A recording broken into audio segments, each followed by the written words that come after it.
అన్నమయ్య జిల్లా మదనపల్లి పట్టణంలోని స్థానిక జిల్లా పరిషత్ ఉన్నత పాఠశాల నందు 48 లక్షలతో లైబ్రరీ, సైన్స్ ల్యాబ్ భవనాల నిర్మాణానికి ఎమ్మెల్యే షాజహాన్ బాషా భూమి పూజ చేశారు. మహాకుంభమేళా నుండి తీసుకొచ్చిన జలంతో పూజలు నిర్వహించడం ప్రత్యేకతను సంతరించుకుంది. మంత్రి లోకేష్ విద్యారంగంలో అనేక సంస్కరణలకు శ్రీకారం చుట్టారని ఎమ్మెల్యే తెలిపారు. ప్రభుత్వ పాఠశాలలను ప్రైవేట్ పాఠశాలలకు ధీటుగా తయారు చేసే ప్రక్రియలో భాగంగా మౌలిక సదుపాయాల కల్పనకు అధిక నిధులు కేటాయించడం జరుగుతుందని పేర్కొన్నారు.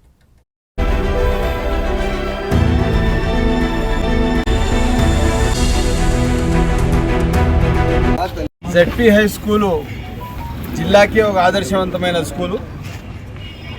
మదనపల్లి జెడ్పీ హై స్కూల్లో దాదాపు ఒకప్పుడు 3000 స్ట్రెంత్ ఉండేది, ఇప్పుడు 1800 ఉంది. ఈ స్కూలు 1800 ఉన్నా కూడా జిల్లాకే కాదు రాష్ట్రానికే పెద్ద స్కూల్. ఇది ఐడెంటిఫైడ్ స్కూలు. ఈరోజు ఈ స్కూల్కి లైబ్రరీ ఒకటి, అదేవిధంగా ల్యాబ్ ఒకటి, కంప్యూటర్ ల్యాబ్ ఒకటి, అదేవిధంగా లైబ్రరీ ఒకటి చాలా అవసరము. పిల్లలు ఫ్రీ టైంలో లైబ్రరీగా చదువుకొని ల్యాబ్లో ఉండి మొత్తం చూసుకునే అవసరం ఉంది. దీంట్లో మన ఎవరైతే ఎడ్యుకేషన్ మినిస్టర్ అన్న లోకేష్ అన్న గారు ఈ స్కూల్కి చాలా అవసరం ఉందని చెప్పి ఆలోచన చేసి 43 లక్షల రూపాయల వ్యవధితో దాదాపు 2 క్లాస్ రూమ్లు ఇవ్వడం జరిగింది.